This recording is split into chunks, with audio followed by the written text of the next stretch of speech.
s'aimer plus, s'aimer vraiment, ce n'est pas si difficile. Ça ne consiste pas à être zéro défaut, à ne jamais faire de faux pas. Simplement à vous voir comme aimable, digne d'intérêt, d'estime, de respect. Et surtout, le plus important, de vous comporter toujours comme si vous l'étiez effectivement, même quand votre amour pour vous varie à la baisse. Pour cela, arrêtez de vous dévaloriser. Quand vous servez des brocolis, ne les présentez pas en disant « Je crois que je les ai ratés. Ils sont moins bons que d'habitude. » Ou, plus subtilement dégradant, « Ma maman les fait gratiner en béchamel.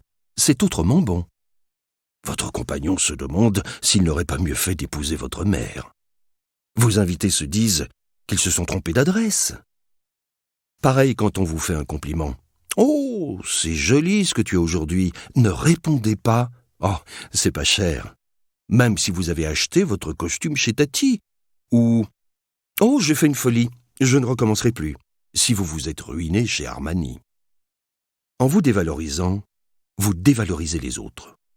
Vous faites passer un message négatif qui consiste à dire « Vous êtes vraiment nul de choisir un nul comme moi. » Inconsciemment, vous laissez entendre que vous ne gagnez pas à être connu, qu'on a tort de vous aimer ou de vous faire confiance, et vous faites le vide autour de vous. Au contraire, en vous prenant pour un cadeau, vous valorisez tous ceux qui vous approchent de loin ou de près. Vous faites passer un message positif. Vous avez du flair de m'avoir trouvé. Croyez en votre valeur. Les autres y croient aussi. Ils vous écoutent plus attentivement, vous prennent au sérieux. Vous avez moins besoin de ramer dans les dîners pour que votre voisin s'intéresse plus à ce que vous lui racontez sur Kusturica qu'à votre Wonderbra.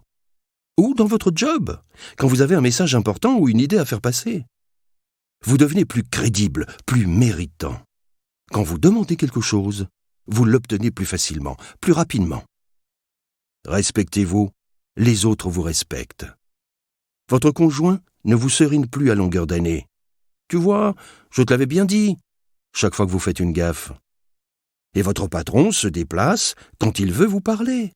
Il ne hurle plus votre prénom à travers les bureaux.